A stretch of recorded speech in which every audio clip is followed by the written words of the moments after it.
Alright, YouTubers, welcome back to War Thunder Ground Forces with the Angry Nerd. And today we're going to take a look at the World War I British tank, the Mark V. The British Mark V tank was an upgraded version of the Mark IV tank, but all the British heavy tanks of the First World War were very similar. The British heavy tanks were a series of related armored fighting vehicles using a similar design developed by the UK during the First World War.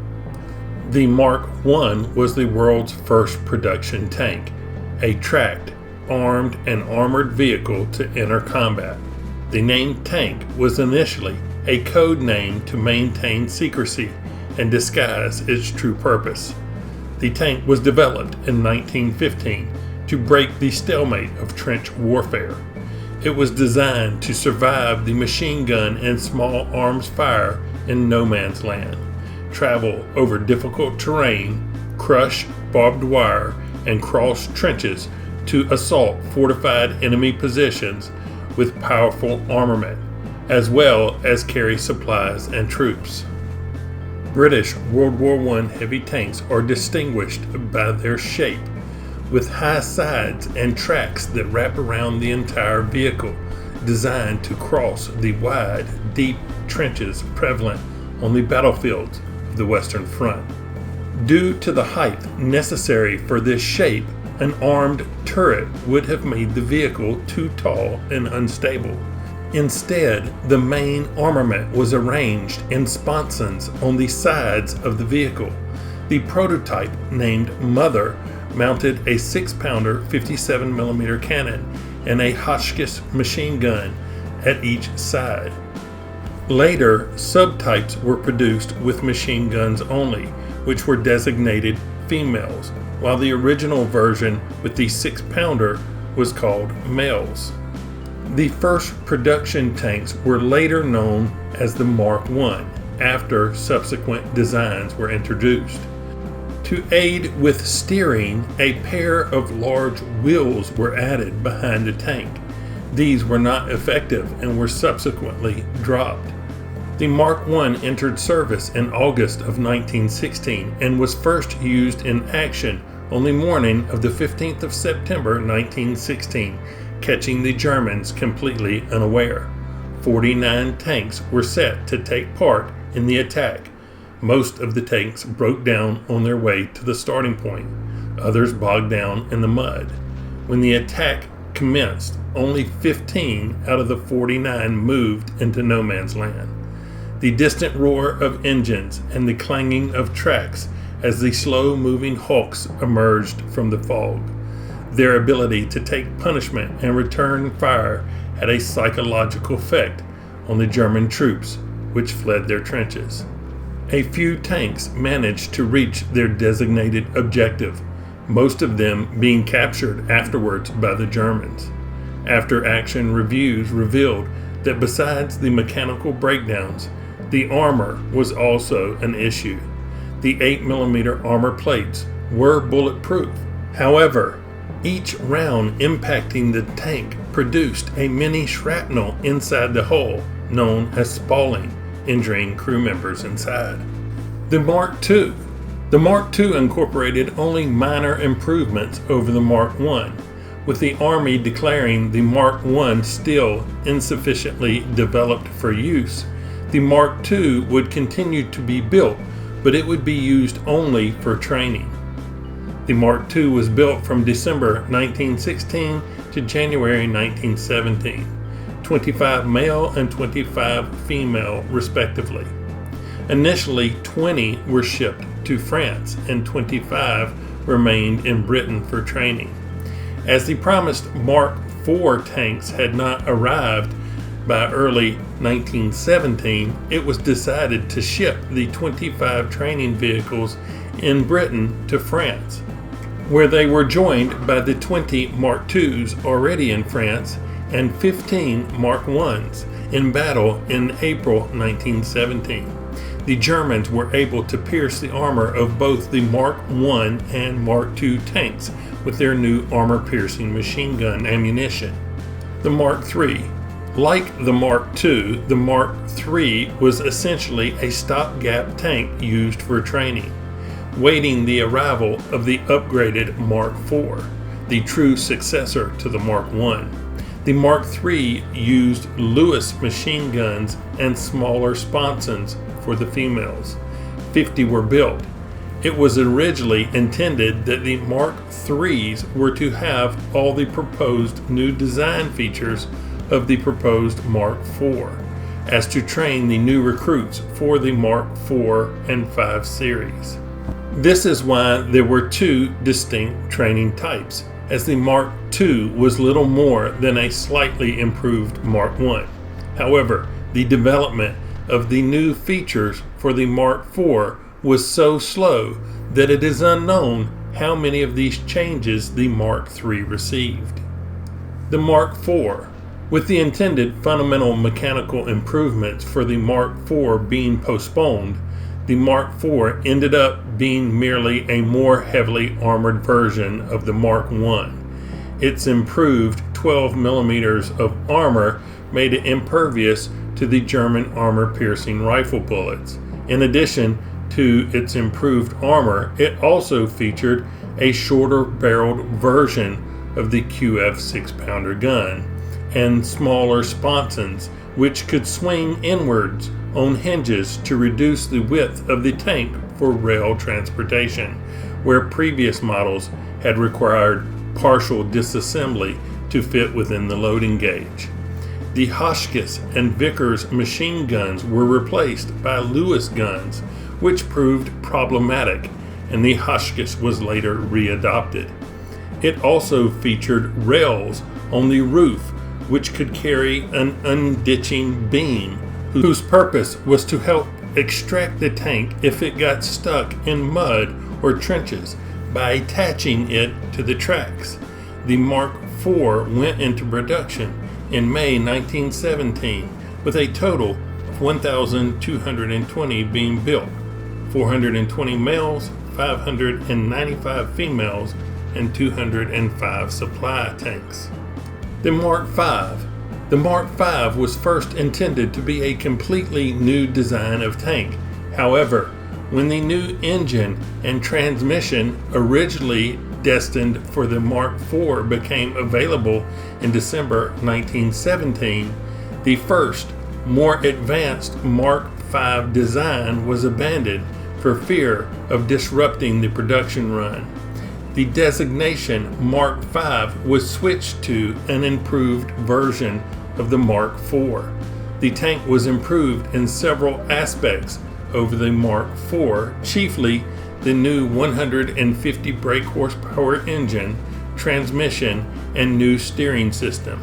The Mark V thus turned out to be very similar to the original design of the Mark IV, a greatly modified Mark III. Ventilation was the area in which the Mark IV suffered its largest weakness. The new engine was still in the center of the crew compartment, which led to miserable crew conditions from the heat output. The previous Mark I through Mark IV engines drew cooling air from inside the tank through the radiator and then expelled the air through a vent. This created negative air pressure inside the tank, drawing outside air through any available gaps in the hull. Vents, vision slots, gun mounts, hatches, etc., which provided a constant supply of moving air for the crew.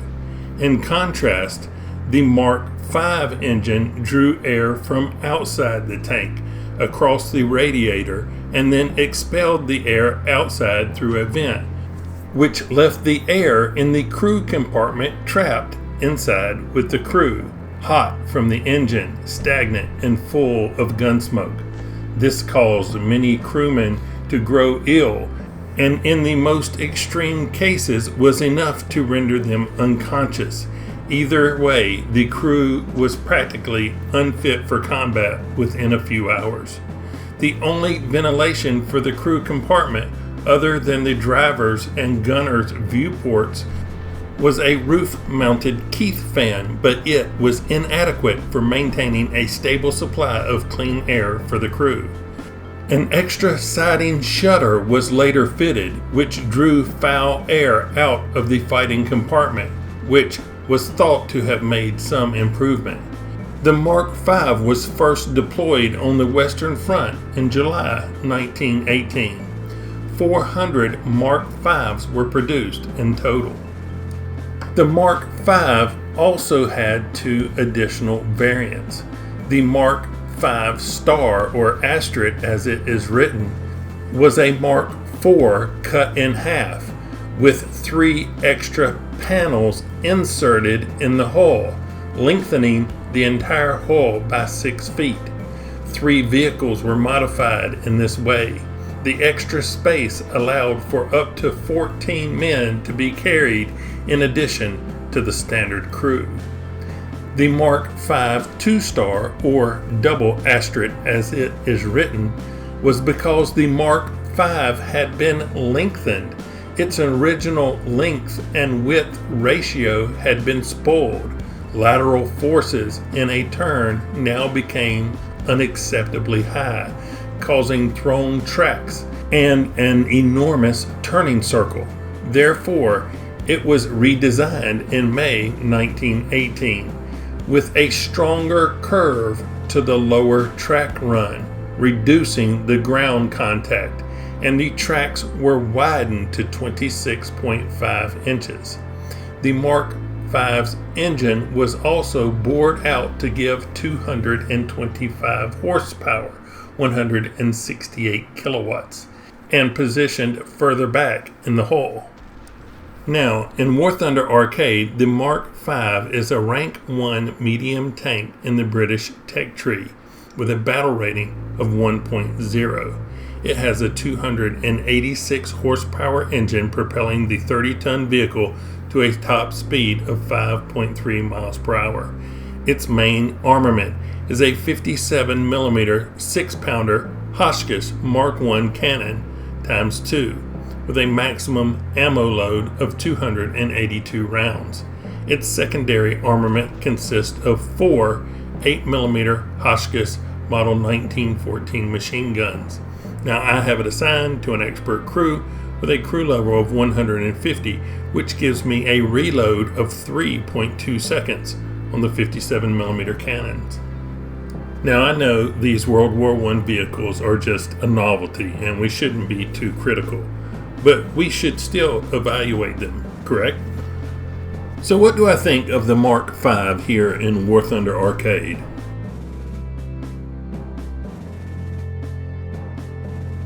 What the f*** is this piece of shit? Well said, well said. So why do I agree with Joe Pesci that this vehicle is a piece of crap? Well, you have 2 guns, one on each side in a sponson. And in third-person view, you can fire each one of those guns without really having to do anything.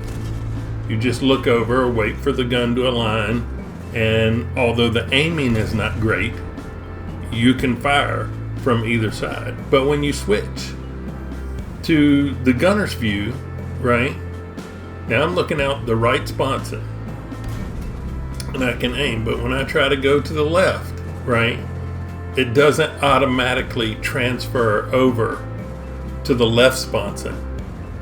I have to manually switch the gun view over to the left sponson. Now I can control the left gun and fire from the left side.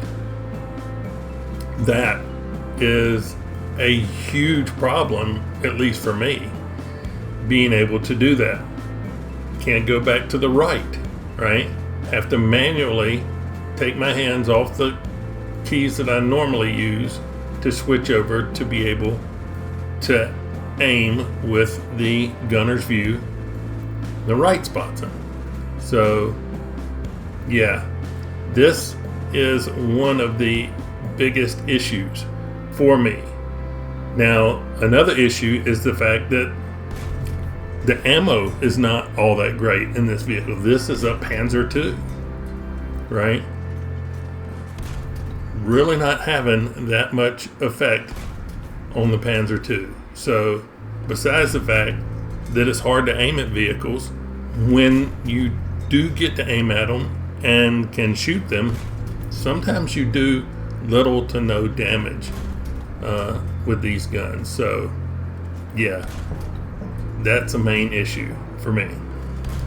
Another issue is that the vehicle has very thin armor. Remember, this is a World War I vehicle, so you're probably going to want to find some cover to work around. Let's say you've found a rock or a building to hide behind, but you need to pull out to engage the enemy. Now, if you're driving directly out, look how much of your vehicle gets exposed, crew and critical components. And if you want to back up to get back into cover, your reverse speed is only 1 miles per hour. And I know, I hear you. You're like, you should be side scraping. Okay, well, let's take a look at that. Now remember, your reverse speed is only 1 miles per hour. So by the time you reverse enough to get the gun to be able to fire out around the corner of a building, you've taken 2 or 3 rounds in the side rear of your vehicle. And then when you do get the gun out to where you can engage something, the sponson is now flat on. So you're not side scraping really anymore. And look at how much ammo and stuff is exposed during this procedure. So those are just a few reasons why I don't really like this vehicle. Not to mention the fact that its forward speed is only 5.3 miles per hour. Now that being said, let's take a look at what I was or was not able to do in the Mark V. Here we go. All right, we picked up Abandoned Factory. Oh, and there's only one cap point, so I'm gonna have to head that way if I want anything to shoot at, because it's gonna take me forever to get there. 5.3 miles per hour maximum speed. That's downhill.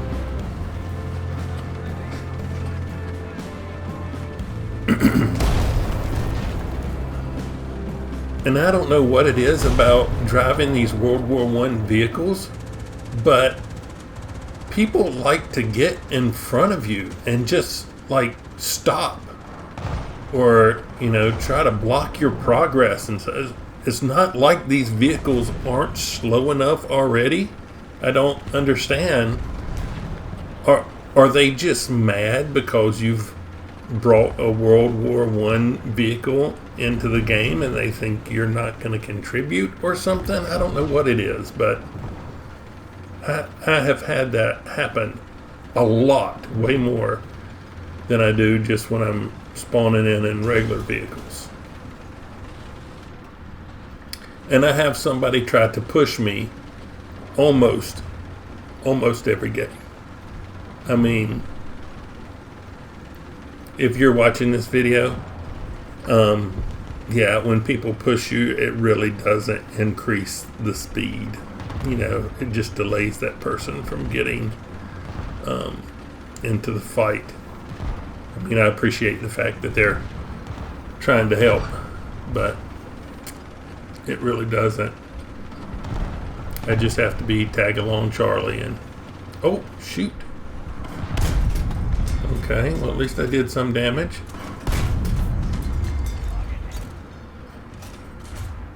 Come on. Let's find him. Right, maybe right there. There we go. Woo! I killed something.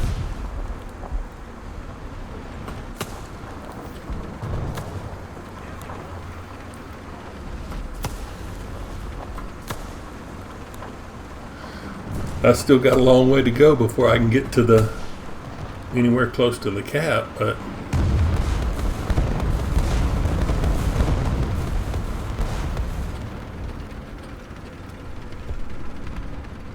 let's see.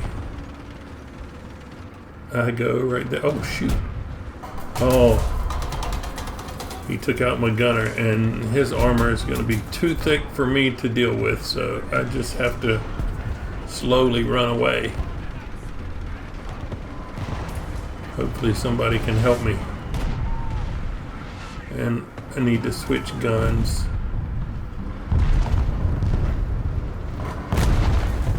Come on.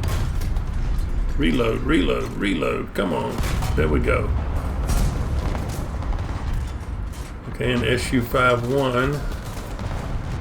Okay, switch guns again.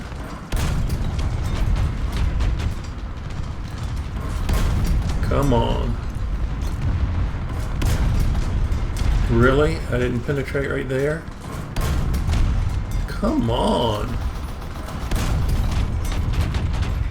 How am I not killing him?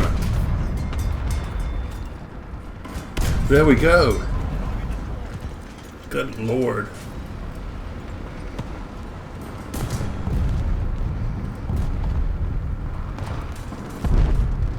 Alright, we got vehicles coming through this gap again.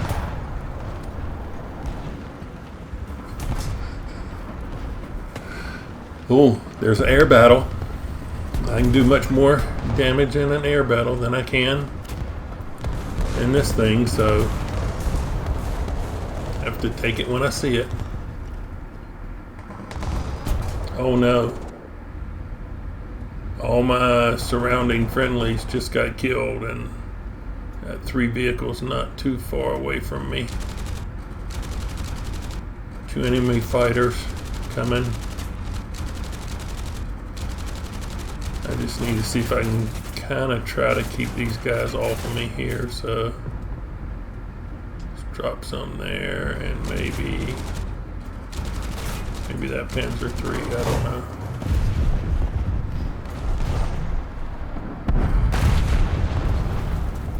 Alright, what do we got? An STRB? Look how slow this thing backs up.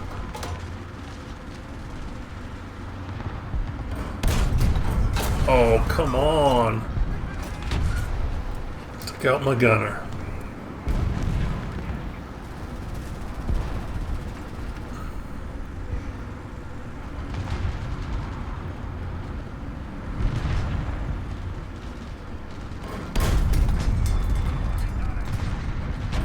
There we go. I was pretty lucky to get rid of him. Now let's repair. Alright. Another vehicle coming around here. Alright. And let's switch guns. Switch guns. There we go. Whew. I chose to go for the right vehicle first, hoping that this guy would hesitate shooting through the wall. And he did a little bit.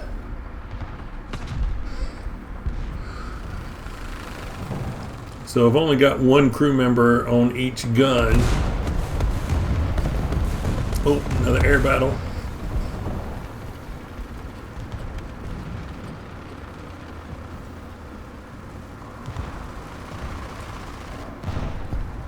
Let's see. Drop some arty. Alright, we got 8 bombs. Let's first go for this SPAA. Only because it's lightly armored, it might be a kill. Drop some just random kind of all over the place here. Having a little hard time controlling the aircraft. Oh man, we're getting swarmed. We're getting swarmed. This is not going to be good.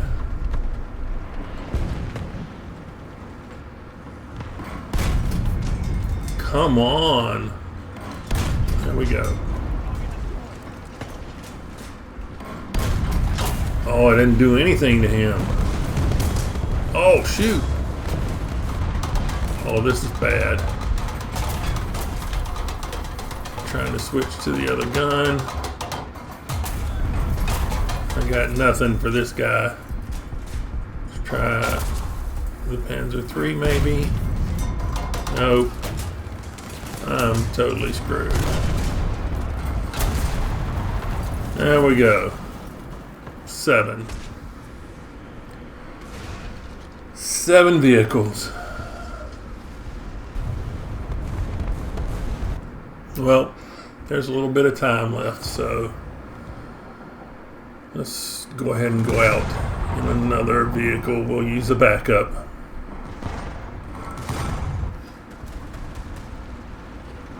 All right.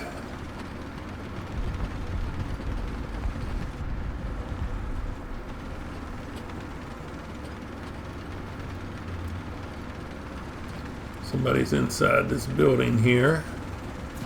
Oh, a T-28.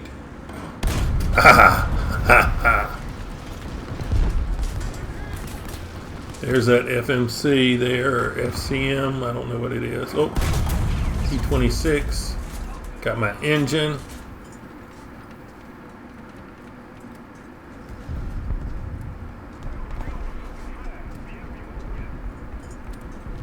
Drop some arty.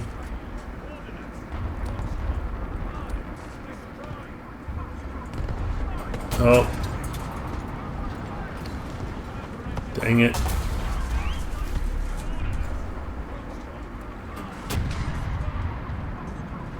Come on. Let's try to get this guy's gun. He's trying to damage his gun. Oh, got him.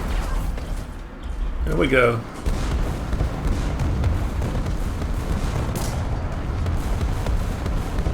Come on, T-26. Come on. Dang it.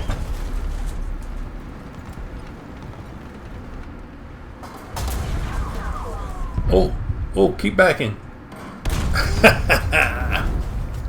There we go. We'll take out another air battle.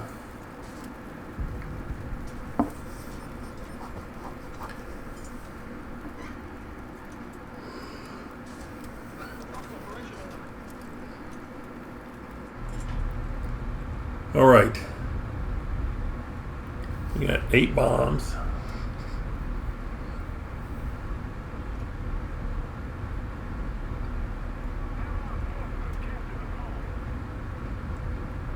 Give the BT-5 a couple. Drop some in there. Give you a couple. And can I get over here? And no.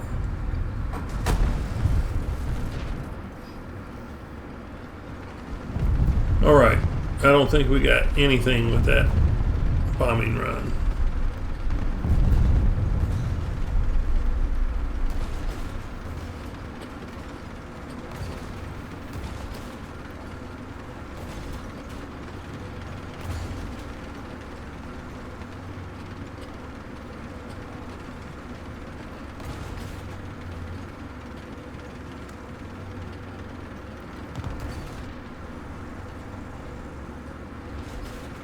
My little communication things are not on the vehicle. I just noticed that.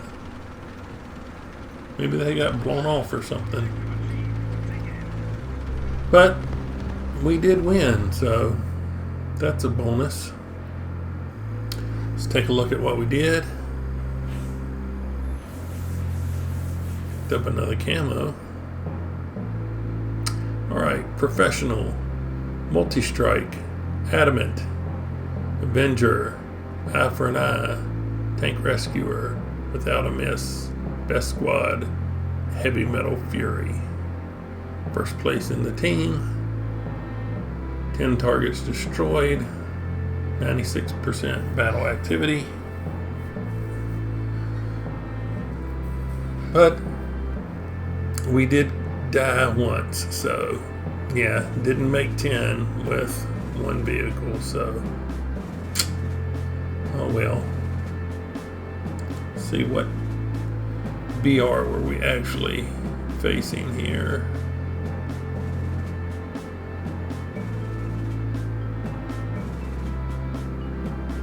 A 2.0 there.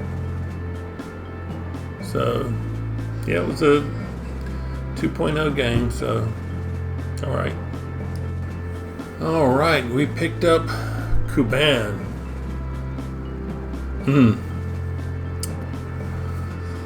So, yeah, I'm a little bit worried about this map. Because of all the hills, this vehicle doesn't have great gun depression, and the position of the guns makes that even worse. So we'll have to see if I'm able to do anything with this vehicle.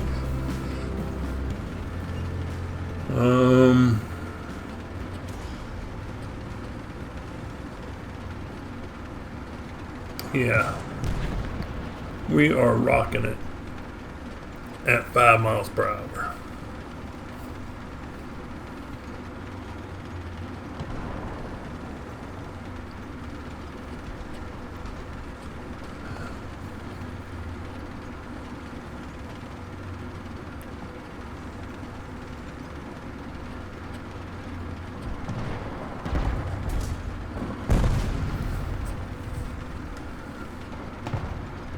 It's gonna take a little while to get where I can shoot something.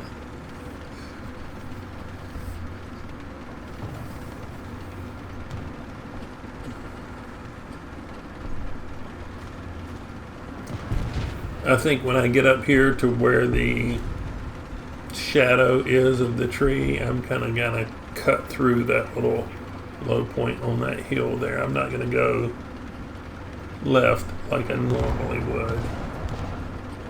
I just don't think it would benefit me in this vehicle.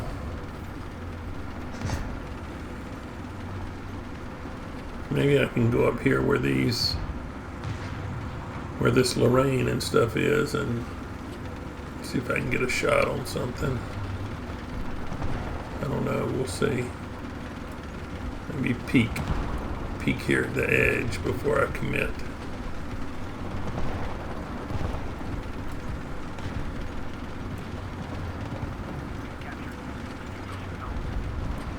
Oh, hold on. Horo.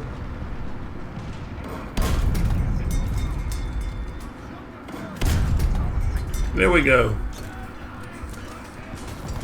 That's one. I'll take it. I feel accomplished now.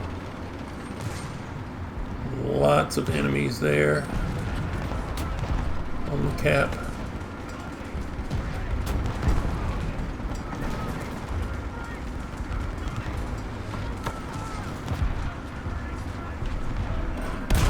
Oh, took out all the crew members on the side. Let's run away.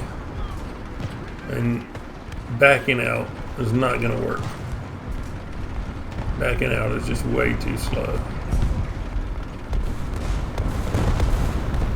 But I do have my right side gun facing the enemy, so... Oh, there's a T-26. Got him. Still have the crew members, 2 crew members on the right side, and we just picked up an air battle, so let's try to run away a little further back before somebody else comes up where that T-26 was and pops me. But we got 2 bombs and 3 enemy planes on me, so this is not looking good. Maybe this D2 if I can get a bomb off. Got 1 bomb off. Maybe that. Okay, well that vehicle died. Maybe this M2, I don't know. And we did kill the D2. Alright. Let's come a little further down, and then we'll try to repair and maybe replenish a crew member.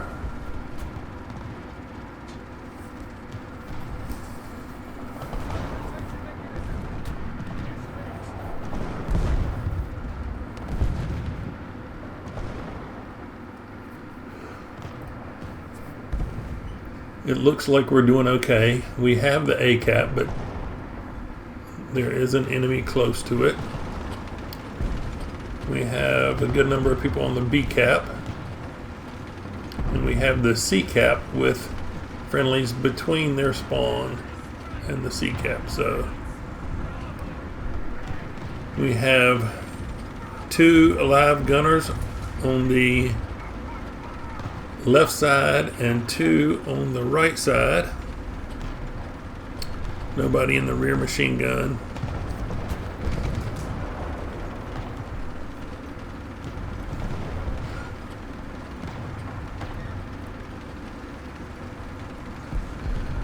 Coming back up here again where we took a beating last time.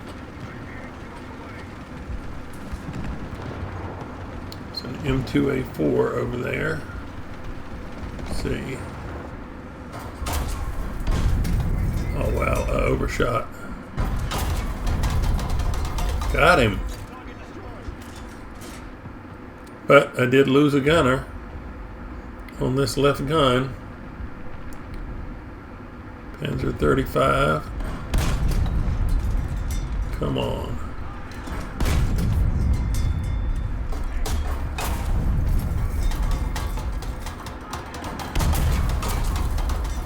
Oh, he killed my gunner on the left side, so yeah. We picked up an air battle. But we did kill him with some artillery.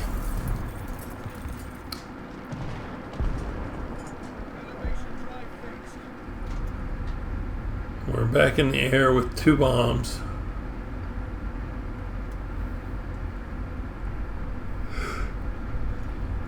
And this enemy guy's got a skull over him. I wonder if, well, he didn't kill my ground vehicle. Maybe he killed me in the air last time. Let's try to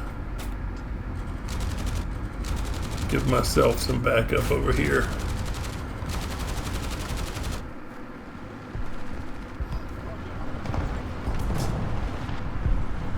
Ooh, 2. Yep. I don't have any control over the left sponson gun because I don't have any gunners over there. But I can fire from the right side, so we got 1 gunner left there.